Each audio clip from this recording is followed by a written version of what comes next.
Studying to know magic is something only scrubs do. So today we're having a look at the Sorcerer class. Welcome to the Attic Dungeon. My name is Sam, and whether you want to quicken your spell or twin cast them, I'm here to help you with everything.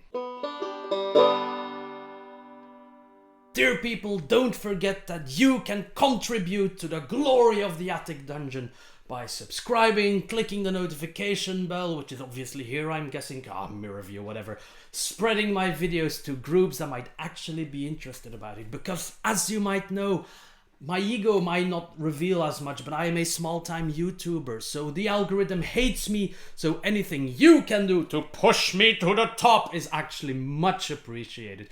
I do this for fun and to help people, but I'd be lying if I said that it didn't make me happy when I got more viewers, like every time in the past few months. So if you can help me out, please, thanks, much obliged, enjoy the video. Yes, the Sorcerer. The guy who is able to cast magic because his mum or dad banged a dragon, or he was born during a freak storm, or chaos just deemed you worthy of being a sorcerer. Huzzah! Now, what does a party expect from a sorcerer? There's a few easy things. First off, you're a charisma-based class, so you're a very likely candidate for being the party negotiator, the face of the party. You have great talky skills because your spellcasting is dependent on charisma. That doesn't mean you have to be that smooth Colgate toothpaste smile guy. It does mean you are very persuasive and have a very strong personality. The way you play that out doesn't matter. I'll do an RP video on sorcerers later on. In combat, mostly, you can be pretty much anything that is not a frontliner. A pure sorcerer has very few features, no features in the base class that allow you to take to the front lines. There are some subclass features that give you a bit more survivability, but that's not what we're looking at today. The base sorcerer is the very definition of a wet paper bag. Now, what makes the sorcerer different from the wizard? They cast spells, sure, one has to study for them, one doesn't. Well, where the wizard has this vast arsenal of spells, starting with 6 level 1 spells at level 1 and learning 2 every level, the sorcerer only starts with 2 spells known at level 1 and will only learn 1 spell every level, and even at the higher levels, once you reach your 7th, 8th, 9th level spell slots, you will only learn a new spell every 2 levels. So you have a very limited spell pool, but you will obtain greater flexibility because you can manipulate the very fabric of magic thanks to your metamagic. So you can do a lot with fewer spells. That's the basic idea of the sorcerer. Now, if we look at your class features that you gain at level 1, we start with hit points. I've said you're a wet paper bag, so that means you are stuck with that awful d6 hit die. It is the lowest there is. You share it with your wizard friend and you're stuck with it for the rest of your life. The defense wise, well, the list of armor you can carry is already done. You can't wear any armor. You can carry all the armor that you want, but you can't wear any. You have no armor proficiencies whatsoever.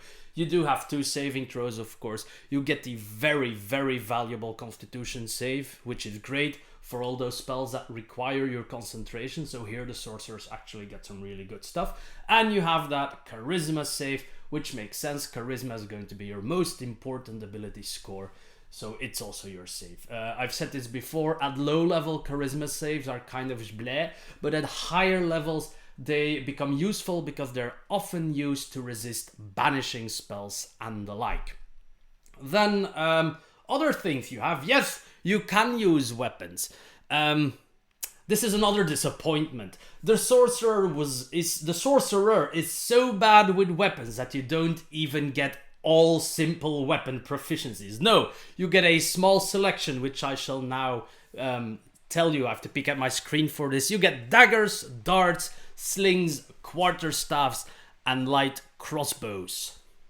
That's it. No other weapons are available to you, Mr. Sorcerer. You'll have to use your handy-dandy-randy magic to fix your problems. You don't get any tool proficiencies, and you do get the usual 2 skills from a list of 6 sorcerer skills that you can use. There you are, that's your basic sorcerer features. Of course, you get spell casting as well at level 1, as I've already said. Charisma is your spell casting ability score, so that means it's going to be your most important ability score as usual, followed by dexterity and constitution to keep that armor class, dexterity save and initiative really high, together with constitution for the hit points and the concentration saves, so you can keep those sweet twin spells going. More about those in a second. What can I say at level 1? Oh yeah, of course, as I said, you get 2 spells. You do get 4 cantrips. To open up your flexibility a bit, you get a nice amount of cantrips. This will increase over the levels. You end with 6 cantrips when you're level 20. So you get a few extra cantrips, but you already get 4 at the start, which is really good. Now, this would be the part where we go through the levels and talk about all the amazing features your class gets, but for the sorcerer, this guide might as well have been called a newbie's guide to metamagic, because really that is all that you get as a sorcerer. Of course, at level 4, 8, 12, 16 and 19, you get those fabled ability score increases there. We've had those, they're out of the way. But other than that, you get metamagic and some other way to, and in some ways to use your sorcery points. So let's dive right into this metamagic shenanigans actually. It starts at level 2 with Font of Magic, and Font of Magic basically tells you that you now have a pool of sorcery points. Your total pool will always be equal to your sorcery level. So at level 2 you have 2, at level 5 you have 5, and so on and so on. And you will be able to use those for different things. You can never have more sorcery points than your total sorcery level. So if for some reason you think you can have 7 sorcery points at level 6, you're wrong. You can't. Never ever. It's very clearly stated in the book. Now, at level 2, you can do 2 things thanks to this Font of Magic business. First off, with a bonus action, you can expend sorcery points to buy additional spell slots for the day, which is really, really nice. You can't stack them. They disappear after a long rest, so it's not that at the end of the day you're like, I got 10 sorcery points left, I'll buy some spell slots, and then the next day, bada bing, bada boom, I got extra gunpowder. No, you don't. They vanish. But it does help. During the day, you can convert sorcery points into spell slots up to level 5. So you can't create spell slots that are higher than level 5. Makes sense. You can't get double level 9 spell slots. Nobody gets those. There is a price table in the book. It basically goes, a level 1 spell slot costs you 2 sorcery points. So at level 2 you can basically buy 1 extra level 1 spell slot. A level 2 spell costs 3, a level 3 spell costs 5, and then 4 costs 6 and 5 costs 7. So it's a almost normally scaling thing. Just it makes a little bump when you reach the level 3 spell slots. They suddenly cost 5 sorcery points. It makes sense. Level 3 is a huge level for spellcasters, so the 3rd level spells I mean.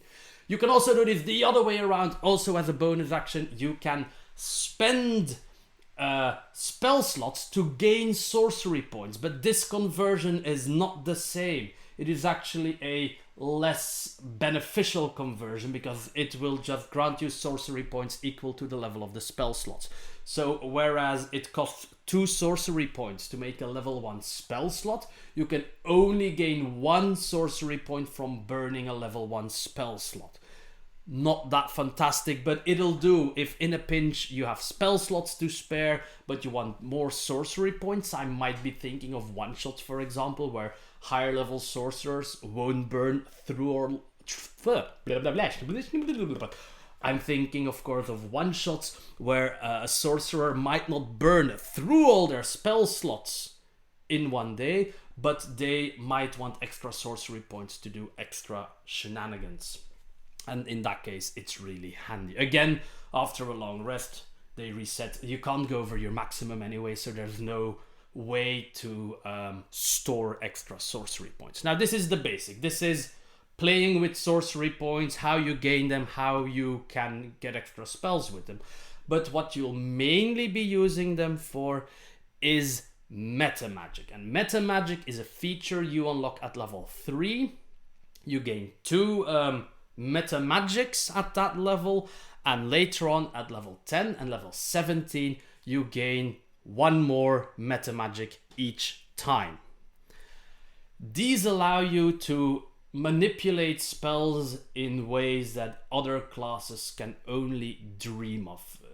They have to compensate for you not knowing a lot of spells, so they have to be pretty amazing. Now I'm going to go over the list. I'm not going to spend a lot of time on specific sorcerer spells, because most sorcerer spells are also on other casters' list.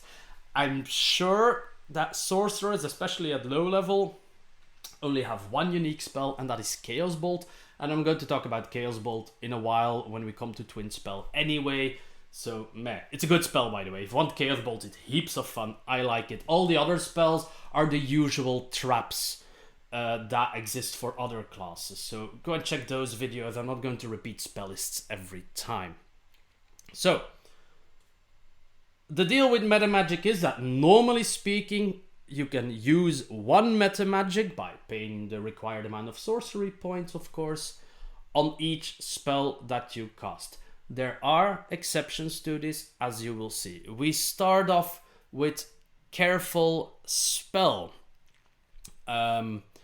Basically, this allows you to give other creatures that are in your spell's area an automatic success on the saving throw. How do you do this? Well, basically you cast a spell. For example, let's take that crowd favorite Fireball. You cast Fireball, the Barbarian and the Rogue are still in the middle of the group. Whoopsie! You can hand out 1 sorcery point, and now you can indicate a number of creatures equal to your Charisma modifier, and those creatures automatically succeed on their saving throw. Obviously, you wouldn't be using this on enemies. It's used to save allies.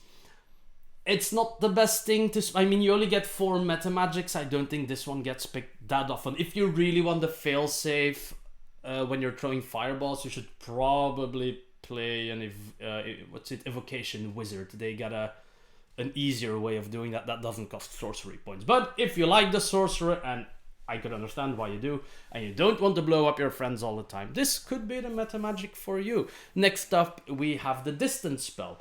When you're casting a spell that has a range of 5 feet or greater, which is almost all of the spells. There's a few melee spells, like the sword cantrip thingies obviously won't have this, but any spell that goes further than 5 feet, which is 99% of all the spells in the game, you can spend 1 sorcery point to double the range.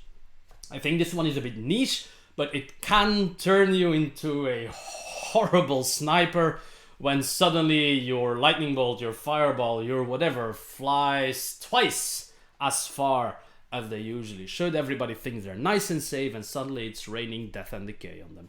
Oh well. Niche, but useful in certain situations. Then we come to Empowered Spell.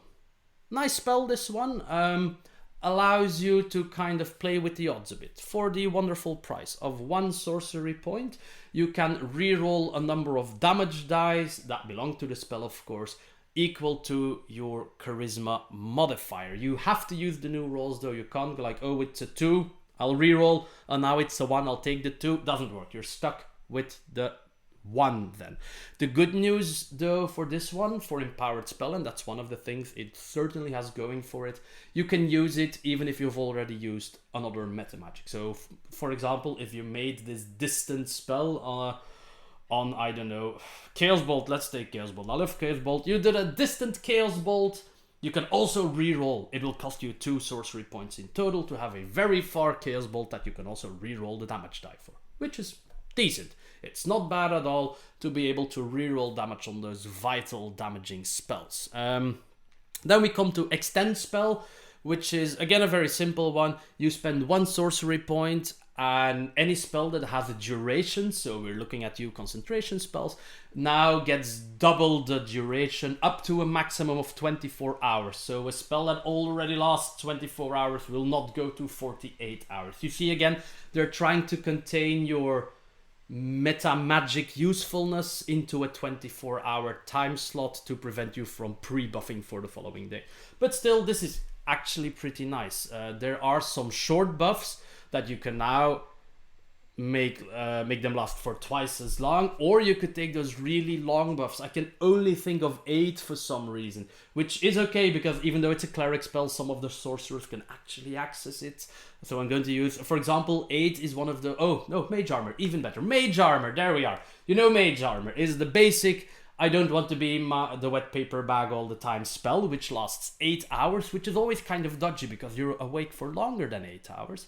Now, with extended spell, you can make sure your mage armor lasts a full 16 hours, so that should get you right through the day, all the way up to your next long rest, which is actually, in a lot of situations, this can be worth the one sorcery point for a double duration on those 8-hour spells that become 16-hour spells. Can be really good, actually. It depends on the spell, though. Here we have Heightened spell, the first metamagic that costs more than 1. It costs 3 sorcery points, and that has a very good reason. It gives 1 target from your spell disadvantage on the saving throw. This can be really strong for those vital debuffs you want to cast hold person or those kinds of spells on an enemy, and you want to make sure that they fail. Well, you can never be sure, but this will help. You can pay 3 sorcery points to give them disadvantage. Don't forget, disadvantage kind of equals -5 on a roll, so it's pretty strong. If you want to be sure that you're landing that vital crowd control, this is the metamagic for you. Now we come to one of the all-time favorites, and that is quicken spell. Whenever you're casting a spell that requires you to spend a normal action, so a full action, you can spend 2 sorcery points to change that to a bonus action. Yes, so an action spell becomes a bonus action spell. And now you can see you going, oh great, Sam, now I can cast Fireball and Firebolt in the same turn. Whoop-de-doo, what a hero I will be. Sure, you can do that, but there's a lot of other things you can do as well. Moving your main spell to your bonus action allows you to use your action for something useful like disengage action, getting away from the enemy so you can actually cast that attack roll spell without disadvantage. Using a dodge action to vastly improve your defenses. Again, that advantage that you'll gain will give you +5, basically on saves and defenses and what have you. Or if you have one of those spells going like Sunbeam. Sunbeam is a 6th level sorcerer spell, and wizards and, I don't know, druids or something. Basically, you fire a big-ass solar laser, swarg, and every following turn for a certain amount of time, let me check, it is for, up to 1 minute, concentration spell up to 1 minute. So for 10 turns, you can spend your action every turn to fire this 5 foot wide, 6 feet long laser that can deal 6d8 radiant damage. But you have to use your action every turn. Brr, brr, brr, brr, brr. Lots of lasers, a lot of fun. But what if in between you could use your quickened spell to also cast Fireball? Now we're talking. Yes, so we have Fireball, Solar Beam.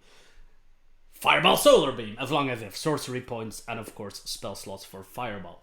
Doesn't this interfere? Isn't it so that you can only cast 1 spell per turn? Yes, for sure. But you've already cast Sunbeam. The moment the original cast happens when you activate it. What you're doing in the following turns is not recasting Sunbeam. You are continuing to use its concentration effect, but you're not casting a spell. So it's perfectly possible to have 2 spells in a turn by having one of those spells that requires you to sustain them by using an action, and using quicken spell to use your bonus action to do hastes, more damage, or polymorph.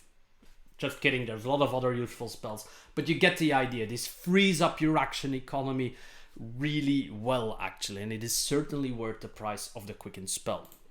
After quicken spell, we get subtle spell. Subtle spell only costs 1 sorcery points and takes away any somatic or verbal components a spell might have. So only the material components are left.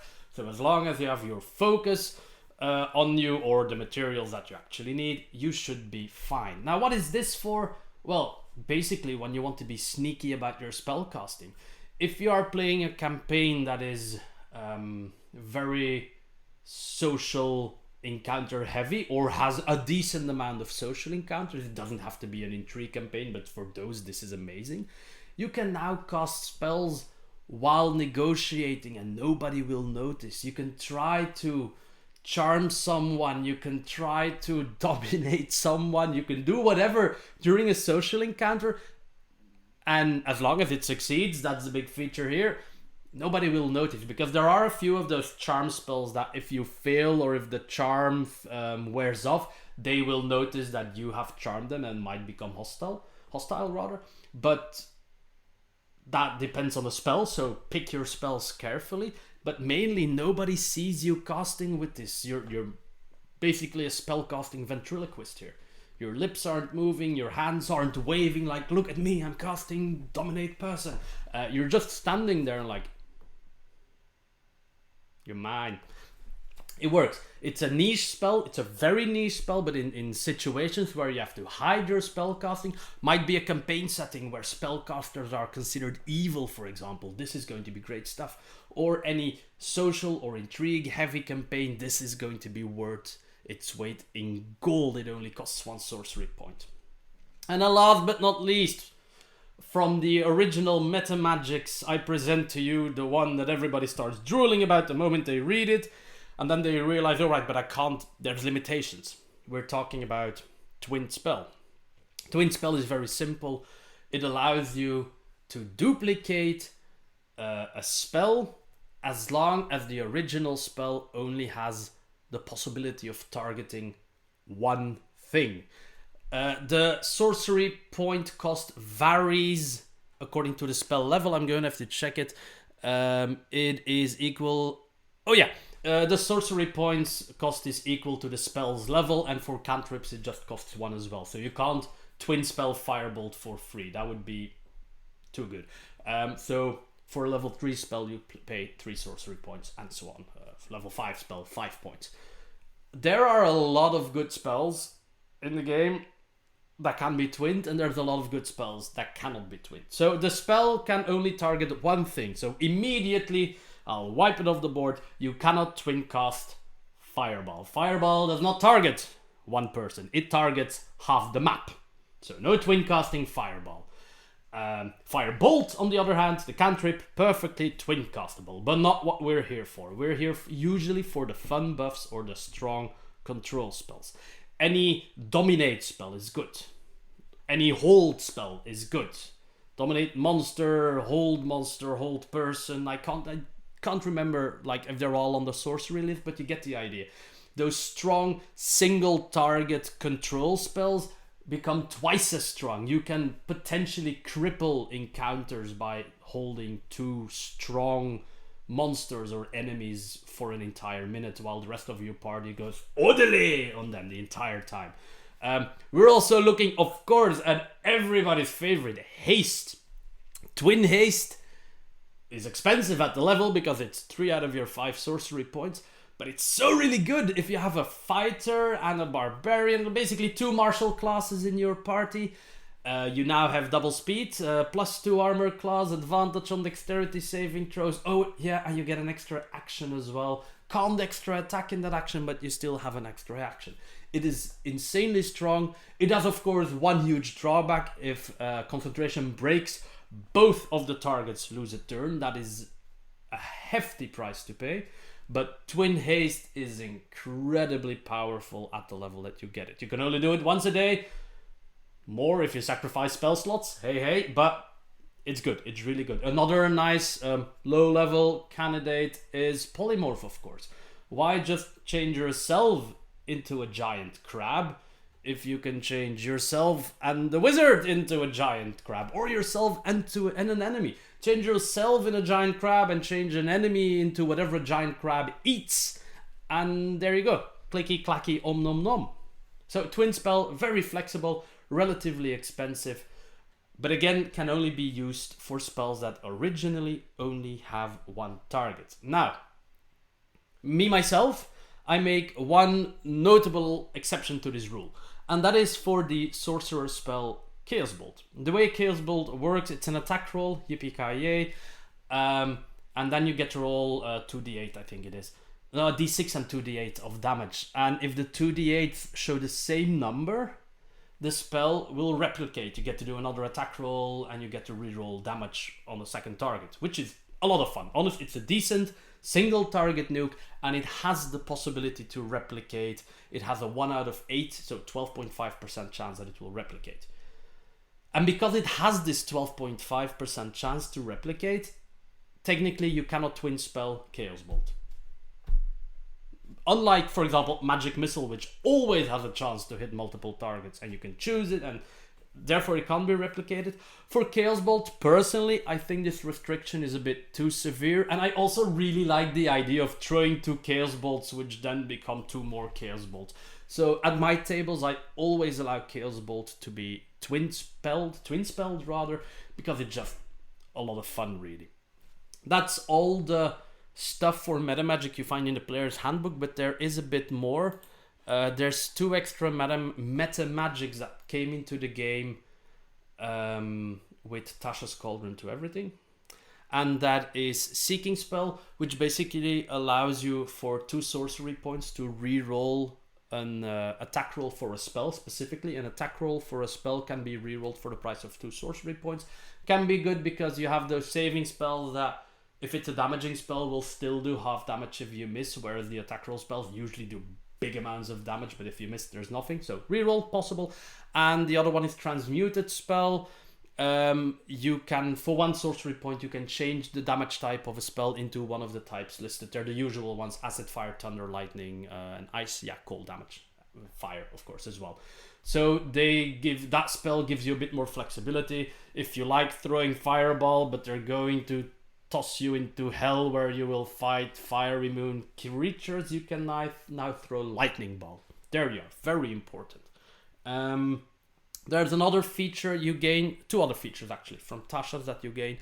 At level 4, you get one of those retraining options that Tasha provides for, I think, every class. It allows you, at every of your ability score levels, you can now retrain one of your metamagic features, which is nice because you had no way of retraining metamagic. You do have a way of retraining your spells, of course. I forgot to mention it, but sorcerers are obviously allowed to retrain a spell when they level up. Just like bards, for example, can. When you level up, you can toss away one spell and include another spell of a level that you can cast. This is always incredibly important for classes with limited spells known. So be sure to use that, because some spells don't scale really well. But going back to the sorcerer's versatility, you can retrain a metamagic, or you can retrain one of your cantrips. Also good if one of your cantrips isn't being used anymore. Everybody got dark vision, for example, so you don't need the light cantrip anymore. You can retrain it into something else. And at level 5, you get, what's it called again? Oh yes, Magical Guidance. This allows you to spend, it's another way of spending sorcery points, actually. You can spend a sorcery point to re-roll an ability check that has failed. And like per usual, you have to use the new roll. So there's that. You get some ways of re-rolling attack rolls for spells. You get some way of re-rolling ability checks. And you can retrain metamagic and cantrips. That is what Tasha's brought us. Now, I went through all the metamagic. I've told you about the amazing ability score improvement.